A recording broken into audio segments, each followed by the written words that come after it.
First of all, your system needs to meet these requirements.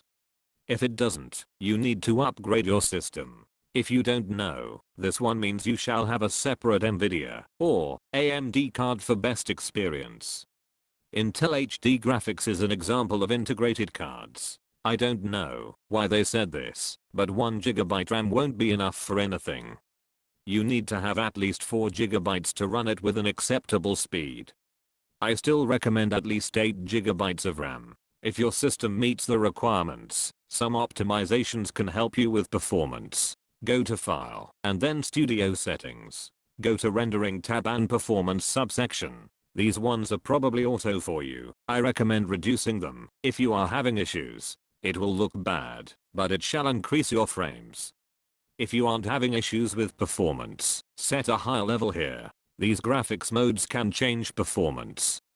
Only change it if you want to run your Roblox Studio with CPU, for example.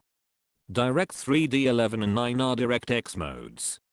If you don't have a really old device, it will run with Direct3 D11 at default. Metal is for Apple devices.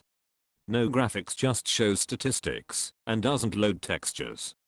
OpenGL mainly uses CPU and Vulkan mainly uses integrated graphics. You can also optimize your scripts, not only with script itself, but also where it's parented to. Instead of having a script in every part, you can use collection service. For example, I can make a video about it if you want. If you have a dedicated graphics processor, which will be Nvidia or AMD for now, and if you are using a laptop, Roblox Studio might be running on integrated graphics instead of these. Go to their control panel and set Roblox Studio's graphics processor as dedicated processor. This will result in a higher power consumption, but also a performance increase. That was it for this video. Hope you understood. See you in another one.